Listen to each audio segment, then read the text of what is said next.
Nomery toko fa 2:30.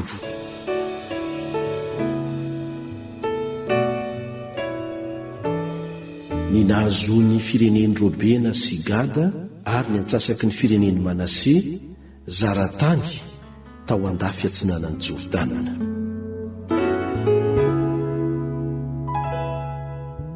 Ary nanana omby amanondro be indrindra ny taranaky Robena sy ny taranaky Gada, ary efa nahitany tany Jazera sy ny tany Gileada izy, fa tany tsara ho fiandrasana omby amanondro io, dia avy ny taranaky Gada sy ny taranaky Robena ka niteny tamin'ny Mose sy Eleazara mpisorona sy tamin'ny lohan'ny fiangonana ka nanao hoe: Atarota sy Dibona sy Jazera sy Nimra sy Esbona sy Elale sy Sebama sy Nebo ary Beona, ireo tany no resen'i Jehova teo anoloan'ny fiangonan'i Israely, dia tany tsara ho fiandrasana omby amanondry.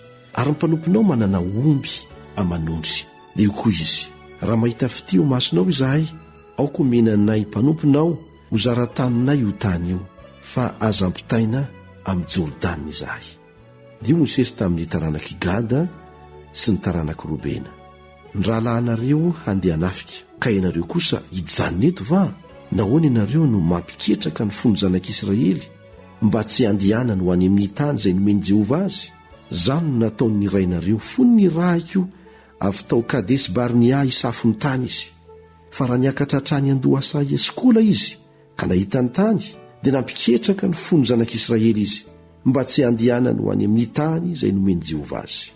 Ary nirehitra ny fahatezeran'i Jehova tamin'izay andro izay, dia nianiny izy ka nanao hoe: ny olona izay niakatra avy tany Egipta hatramin'ny 20 taona no miakatra, dia tsy hisy ahita ny tany izay efa nianianako tamin'ny Abrahama sy Isaka ary Jakoba homena azy, satria tsy tanteraka tamin'ny fanarahana izy.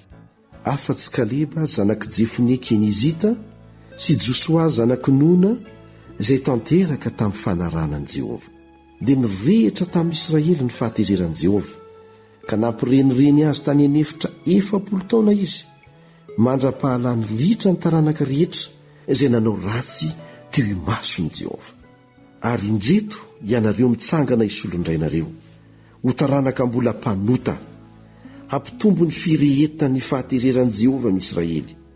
Fa raha miala amin'ny fanarahana azy ianareo, dia amiela azy any anefitra indray izy, ka dia ianareo no handringana izao olona rehetra izao.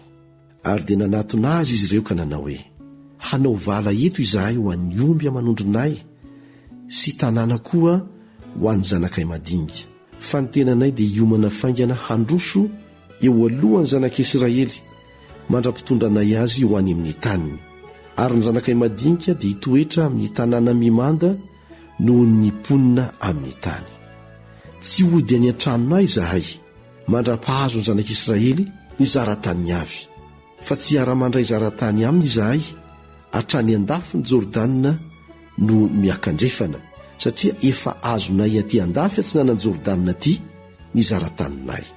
Dia hoy Mosesy taminy: raha hanao zany zavatra zany ianareo ka hiomana eo anatrehan'i Jehova ho any antafika, ary efa samy efa vohomana hiady, dia hita ho any andafin'ny Jordana eo anatrehan'i Jehova, mandra-pandrokany ny fahavalony hiala eo anoloany, ka ho resy eo anatrehan'i Jehova ny tany. Ary efa vita izany, dia hody ianareo ka tsy hanantsiny na amin'ny Jehova na amin'ny Israely, ary ity tany ity no zarataninareo eo anatrehan'i Jehova. Fa raha tsy hanao zany kosa ianareo, dia manota amin'i Jehova, ary aoka ho fantatrareo fa hanody ianareo ny fahotanareo.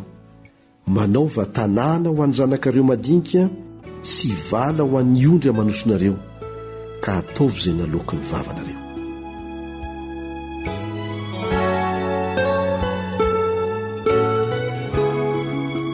Dia niteny tamin'ny Mosesy ny taranaky Gada sy ny taranaky Robena ka nanao hoe: ny mpanomponao dia nao arak'izay andidinao tompoko. Ny zanakay madinika sy ny vadinay sy ny ondry amanosonay ary ny biby fiomponay rehetra dia hitoetra ato amin'ny tanànan'i Gileada. Fa ny mpanomponao handeha hita, samy efa vohomana hiady eo anatrehan'i Jehova ho any antafika araka izay nolazainao tompoko. Ary Mosesy dia nandidy an'i Eleazara mpisorona sy Josua zanaky Nona ary ny lohan'ny fianakaviana tamin'ny fireneny zanak'Israely ny amin'ny rio ka nanao taminy hoe: raha andeha hitany Jordana hiaraka aminareo ny taranaky Gada sy ny taranaky Robena, samy efa voamana iady eo anatreny Jehova, ka ho resy ny tany eo androanareo, dia omenareo azy ny tany Gileada ho zara-taniny. Fa raha tsy mandeha samy efa voamana iady miaraka aminareo izy, dia eo aminareo amin'ny tany Kanana ihany no ahazony zara-tany. Dia namaly ny taranaky Gada sy ny taranaky Robena ka nanao hoe: araka izay nolazainy Jehova tamin'ny mpanomponao no ataonay, izahay andeha hita eo anatreny Jehova ho any amin'ny tany Kanana, samy efa voamana iady, kanefa ety andafin'ny Jordana ity ihany no ahazonay zara-tany. Dia nomeny Mosesy ho an'ny taranaky Gada sy ny taranaky Robena ary ny atsasaky ny fireneny Manase, zanaky Josefa, ny fanjakan'ny Sihona, mpanjakan'ny Amorita, sy ny fanjakan'ny Oga, mpanjakan'ny Basana, dia ny tany mba amin'ny tanànany ao amin'ny faritany, dia ny tanàna eny amin'ny tany manodidina. Ary ny taranaky Gada nanao an'i Dibona sy Atarota sy Aroera sy Atrota Sofana sy Jazera ary Jogbeha sy Bety Nimra sy Bety Harana tanàna mimanda ary vala ho an'ny ondry. Ary ny taranaky Robena nanao an'i Hesbona sy Elale sy Kiriataima sy Nebo sy Balameona, nefa novana ny anaran'ireo, ary Sibma. Ary nasiany anarana vaovao ny tanàna izay nataony. Ary ny taranaky Makira zanaky Manase nakany Gileada ka nahafaka azy, dia nandroaka ny Amorita izay nonina teo. Ary Gileada dia nomeny Mosesy any Makira zanaky Manase ka nonina tao izy. Ary Jaira zanaky Manase nandeha ka nahafaka ny tanàna madinika teo, ary ny anarana nataony hoe Havota Jaira. Ary Noba nandeha ka nahafaka ny Kenata sy ny zanaboiny, dia nataony hoe Noba araky ny anarana izy.